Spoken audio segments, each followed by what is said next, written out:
సరే అదొక నిజంగా జరిగింది కల్పన కావచ్చు, అదంతా కొంత నిజమే కానీ నిజం అనేది అంత ఉండదు. దానికి ఏమవుతుందంటే నవల రాయడానికి కొంత అటు ఇటు కల్పించాల్సిన పరిస్థితులు రచయితకు ఉండి ఉంటాయి.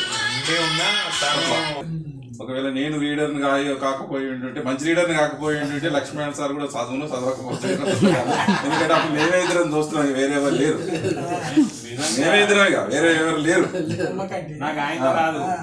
అట్లా అప్పుడు చాలా పెద్ద పెద్ద బుక్స్ చదివేటోళ్ళు. కాశీమదిలు కథ అంటే ఇది ఉంటాయి కదా, 2 రోజుల్లో కథం చేసేవాళ్ళం.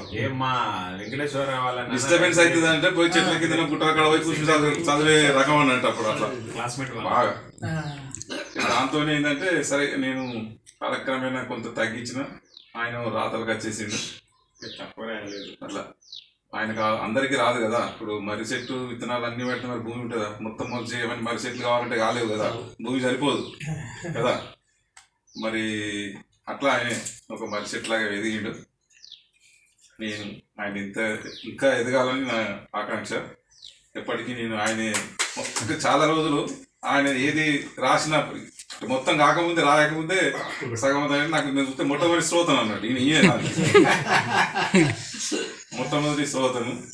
ఏమన్నా 1-2 అటు ఇటు సజెషన్స్ అటు చిన్నగా అంతే, కానీ మీరు సజెషన్ ఇచ్చే అంత కాదు.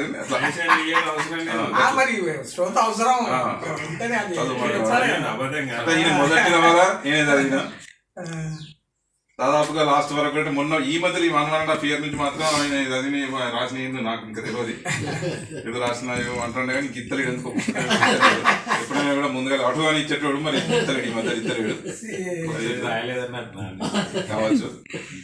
అట్లా ఎనీవే మరి ఈ కార్యక్రమం మేము చేయడానికి ఇందులో దాదాపు ఏంటంటే నాగభూషణ్ సార్ మొదట్లో వస్తున్నాడట, మరి మధ్య మధ్యలో బిజీగా ఆయన బిజీలో రాలేకపోయాడు. తనంటే తెలుసు సార్.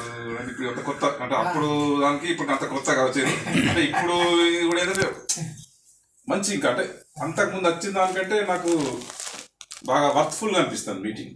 5 కావచ్చు, 4 కావచ్చు, 3 కావచ్చు, that is different. Anyway it is a very very informative and successful meeting. Okay, thank you very much.